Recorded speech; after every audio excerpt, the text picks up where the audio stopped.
Hi, it's me again, ready to talk to myself about a deep philosophical question and find out maybe the meaning of life, or at least get some ideas of what I actually think about stuff, because very often I don't know, and I find out when I have to deal with a question.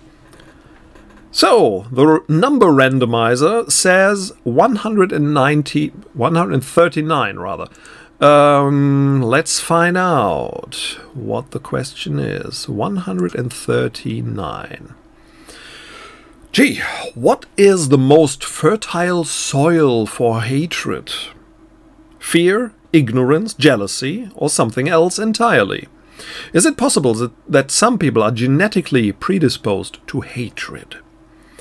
Okay, there's a metaphor in the beginning, and I should explain that, right? The most fertile soil.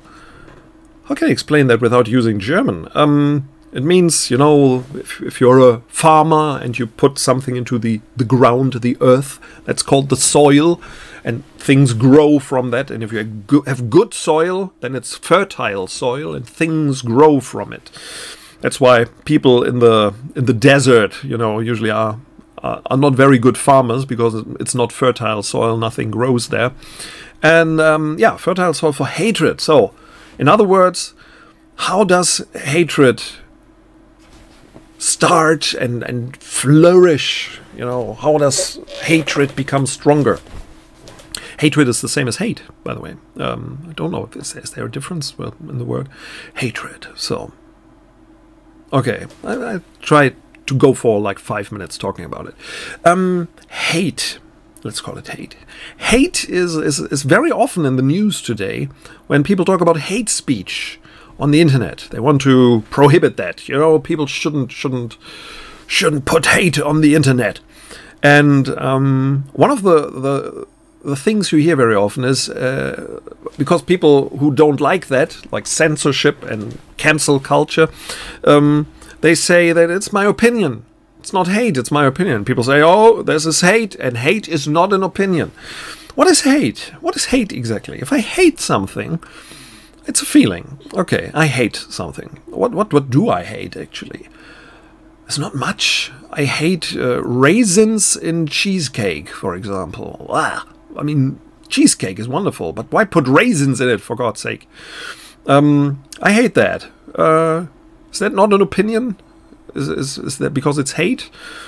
No, probably that's okay to hate things, right? To hate homework, to hate my job. Some people would say that. That seems to be okay. Or if people say, I hate injustice, or I hate poverty, and stuff like that. Yeah, it's good to hate these things. No, we should fight for justice and against poverty and for a good life for most people. So it's okay to hate that, I think. Probably the bad kind of hate is if I hate a person. But what if the person is really horrible? When I say I hate injustice, what about unjust people? Can I hate them? Not only politicians, but if my family, my brother, I don't have a brother, so let's talk about him. If my brother is a horrible person, you know, killing animals and kicking me when nobody's looking, can't I hate him? I should hate him, I think. It's a question of what I do with the hate, you know. Is hate constructive? I think, first of all, we should agree that hate is an emotion. And as we always tell children, you can have emotion, you have a right to your emotions. Talk to me about your emotions. But what we also say to children usually is, you have to deal with your emotions, right? If you want to have something, maybe you should learn how to ask for it, or maybe you should learn that you can't have everything and stuff like that. So what about hate? I would tell my son, well, if you hate something, tell me about it. You know, if you hate your schoolmate, tell me about it, and let's find out. If you say, I hate him, I'm going to kill him, I would say, no, it's not. That's a no-go. You know, you don't kill people. And so, to deal with hate, that would be nice. So what does the question imply here? The most fertile soil for hatred. Fear, ignorance, jealousy, or something else entirely? I know what they are going for, right? They're going for hate is a bad thing. Because if you fear something because you don't know it, you just have to learn about it and then you don't hate it anymore. So, if I fear sharks, for example, I wouldn't say I hate them. They are nightmare food, you know. Swimming in the ocean and a shark comes up. I hate the idea. Do I hate sharks? No. Do I fear them? Yes. Could I hate them? If a shark killed me or bit off my leg, you know, like Captain Ahab in Moby Dick, you know, it was a shark, well, it was a whale. But there it's about hate, you know. I could hate that, but maybe I hate that I have to be afraid or something like that. I project my hate into the shark, although it was my mistake to go swimming there in the first time, or it was just bad luck. I mean, that's a topic of Moby Dick. It's a good book, by the way. Read it. Not the children's versions. Read the real book. Ignorance. If I don't know and I don't want to know about it, and then, oh, I hate these people, I don't know. I know what they are going for, but that's not usually hate. You know, if I dislike my neighbors because the children, you know, scratch my car and so on, is it ignorance? I don't know much about it. I should know more about my neighbors. No, I hate them for scratching my car, and I should.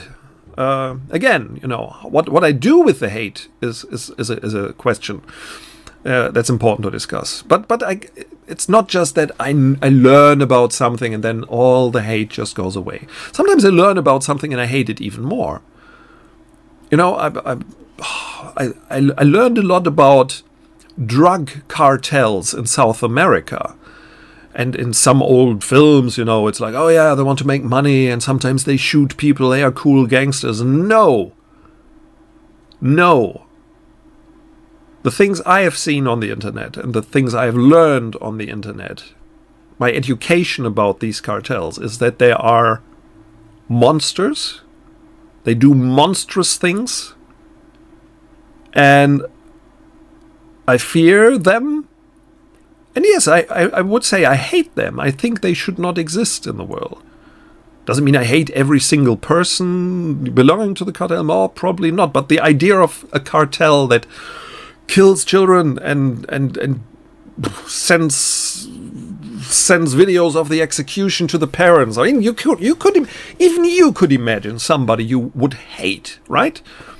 Think about somebody doing horrible things, you know, to children or whatever. Think about the most horrible thing you can imagine, and then double that. Couldn't you hate a person who does horrible things? It's getting quite dark here, right? Yes. But it should. So, the most fertile soil for hatred, I would say, is if we can't talk about these things. If I'm afraid of something and I can't talk about it, then I might start to hate it, hate the situation. Because in a way, this not being able to talk about it is a kind of protection for it, right? If I'm afraid of sharks and I say, I hate sharks, people tell me about sharks, they could also say, oh yeah, I understand what you mean, you shouldn't go swimming in this bay. And then I would say, oh, thank you very much. I wouldn't meet any sharks anymore, so the hate would probably go away. And there would be fascination and fear left. And if somebody tells me about drug cartels, I don't know, the things I've learned, that I would stop hating them. But if somebody says, okay, these things are rare, no, that's not the point. It's not that somebody tells me if it's rare or not. The point is really that if somebody shares my disgust for that, my hate for that, if somebody says, yes, I feel the same way, these people should not exist and we should do something against that, then I think it would be possible to do something against these things, even in a very civilized way. You know, because when I hate, that's true. Maybe the negative thing of hate is that I get ideas about what we can do against them. And then I say, oh, these drug cartels, kill them all. And then I don't differentiate anymore. Maybe it's not necessary to kill them all. Maybe it's not necessary to kill anybody. Maybe it's just necessary to stop this system in some way. And then if these drug cartels don't exist anymore, or at least they are not the monsters they are, then the world would be a better place. I wouldn't have to hate anybody. And so again, my hate, I think, is justified. And if I can talk about it, then I can do something creative with this hate. Not creative in a villainous way, but creative in a way to make things better and make the world more likable and lovable and less hateable, if that word exists actually. Oh gee, time's almost up. The last question: is it possible that some people are genetically predisposed to hatred? Yes, I think it's no question. You know, there are a lot of people who can't control their emotions. It's with adrenaline and frustration and so on. That's a no-brainer, right? And if you take certain, I don't know, some people, when they drink, they become more angry. Other drugs, I suppose, it's quite easy. And that's why sports is a good thing, right? To lose energy. And again, coming back to my first part, if you can talk a lot, if you are allowed to talk about the things you hate, then maybe your genetically predisposed hatred will change. But there are some people with psychological problems who have to take therapy, you know, have to go to a therapist because they can't stop hating, and then they talk about their hate, and people want to give them solutions, and these people are idiots because blah, blah, blah, and so on, you know. If you are not like that, if you can talk openly and freely and differentiate and so on, it's good for you. But do not understand people who hate, okay? There are reasons to hate, sometimes good reasons, and it's just a question of what we do with the hate. And if you see somebody who can't control himself, maybe he's genetically predisposed to hatred, and maybe a therapist or pharmaceuticals could help that. Good topic, but we would have to divide the topic into a lot of different things. What do you think? What are your experiences with hate? Talk to me, okay? Tell me about it. Maybe in a not hateful way, but maybe in a hateful way. Next time we meet, you know, come here and let's talk about stuff you really hate, and we can find a solution for that. Maybe I will hate that too in the future, or you will stop hating it, or we divide the hate amongst the group and then everybody hates just a little bit and we are all not so angry in the end and not so aggressive. That would be nice, wouldn't it? See you then.